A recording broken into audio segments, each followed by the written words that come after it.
What's up, everybody? My name is Joe Collins, retired Navy and former Republican candidate for California's 43rd Congressional District, and we're watching Folksalert. Let's go back a little bit about you. Uh, you're from California, the Los Angeles area. Uh, how did you end up in the Navy? Coming from Los Angeles, that gang violence, blue, red. How you didn't get mixed up with that? I kind of did.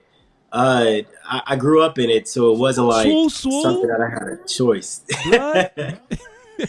Yeah, that's what my family members were. Right. And so, like a lot of people, they choose to gang bang. Like when Mm-hmm. your family is in it, they started, that's what you grew up in. And so, I mean, it's not really like a decision that you make. It's something that you're born in.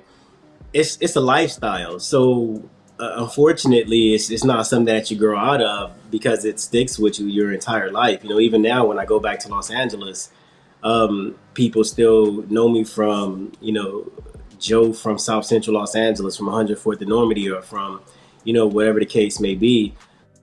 You go to the Navy. What was your highest rank in the Navy? E6.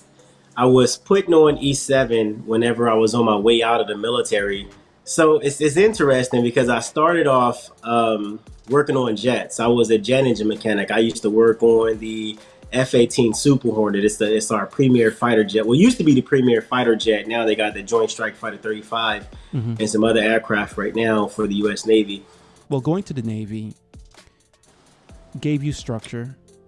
Did it help you have a better view of where you came from? That's why you went back to LA? I felt like when I got out of the Navy, I was more successful than I was before I went.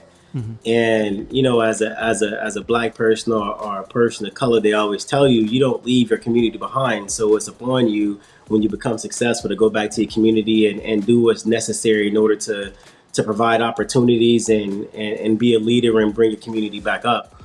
And that's what I wanted to do. Now, question: when you look at that era, Lyndon Johnson era, let's go from there, and you look at current time, modern, as the time that we're sitting in right now. Has much change, or it's been masked? Man, that's a tough question. I've never even been asked that question before. Has things changed? Um, I don't think so. I think that we constantly backtrack into the past because the one thing that we can never do is learn from the past and be able to use those lessons to improve how we do things in the future.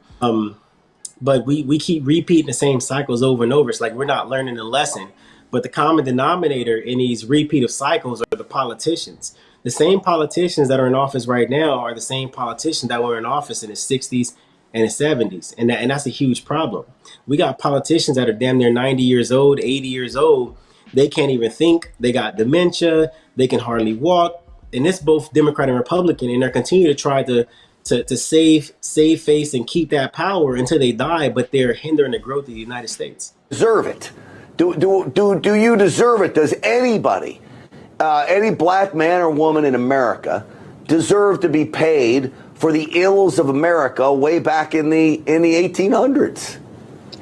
Well, I think that comes with a lot of questions that nobody would really want to talk about, and that is, who are black people? When you look at the history of the United States, the slave trade doesn't add up to the amount of black people that live here. What Even I'm saying is this: when you listen to the talk about reparations, everybody relates reparations to slavery, and I think that we have to understand that every black person who was here in America is not a product of slavery. I appreciate the push for reparations because black people in America are the only people who do not have an identity. We're the only people who are identified as a color.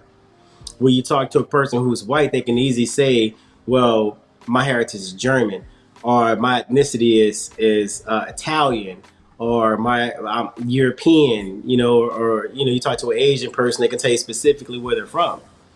When we talk to the black man in America, my family's from Alabama, or my family's from Arkansas, my family's from Oklahoma or Louisiana. We don't have an identity. And so everybody reverts back to the story that was told to them, and it's nothing but a story, because you can ask a person, well, give me proof. Give me proof that you were a slave. Give me proof that you were a descendant of a slave. Give me a proof that you were or shadow slavery. And people can't give you proof. It's like a slight majority of people who can pull records and show that their families were slaves, but the majority of people who try to fight for reparations, is not a shred of evidence in their family lineage or in the historical documents to suggest that they were slaves. But you'll find something to say that you were Indian or you're indigenous to this land. So the argument should be what? What is your nationality so we can get you what you deserved? Okay. So today, he was indicted. Well, he was already indicted, but he went to court today in Florida, where I live, South Florida, walked into federal court and, was arraigned on federal charges, 37 charges. What's your thoughts on that? I think that's a total of almost 80 charges now. Almost 80 charges for a former president. I think it's cool.